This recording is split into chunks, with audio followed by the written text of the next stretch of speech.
রাশেদ নামাজ পড়ত না। আজান শুনলে তার মুখে শুধু একটাই কথা, পরে পড়ব। এখন সময় নাই।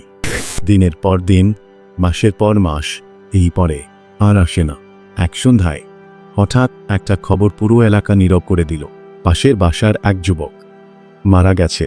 বয়স রাশেদের মতোই। জানাজার নামাজে দাঁড়িয়ে রাশেদের বুকটা অদ্ভুতভাবে কেঁপে উঠছিল। কফিনের দিকে তাকিয়ে তার মনে একটাই প্রশ্ন ঘুরছিল, গতকাল যে হাসছিল আজ সে নিথর কেন? কবরস্থানে মাটি পড়ার শব্দ তার হৃদয়ে আঘাত করছিল। সে ভাবল, আজ যদি আমার পালা হতো, আমি কি প্রস্তুত? রাতে ঘরে ফিরে তার ঘুম এলো না। চারদিকে নীরবতা, কিন্তু বুকের ভেতর অস্থিরতা। হঠাৎ দূর থেকে ভেসে এলো মাগরিবের আজান। আজান যেন সরাসরি তার হৃদয়কে ডাকছিল। এইবার সে টিভি বন্ধ করল, এইবার সে ফোন নামিয়ে রাখল, এইবার সে আর বলল না পরে। ধীরে ধীরে উঠে দাঁড়ালো। অনেকদিন পর অজুর পানি মুখে লাগলো। পানি গড়িয়ে পড়ছিল আর মনে হচ্ছিল গুনাহগুলো ধুয়ে যাচ্ছে। নামাজে দাঁড়াতে তার শরীর কাঁপছিল। অনেকদিন পর আল্লাহর সামনে দাঁড়ানো, সিজদায় যাওয়ার পর আর নিজেকে ধরে রাখতে পারল না।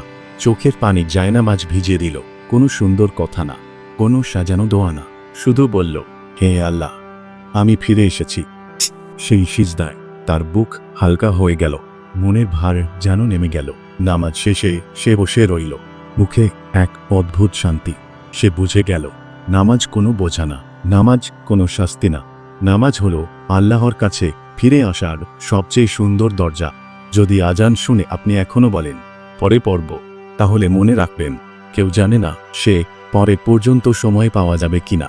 আজই ফিরে আসুন, আজই নামাজে দাঁড়ান, কারণ আল্লাহ এখনো ডাকছেন।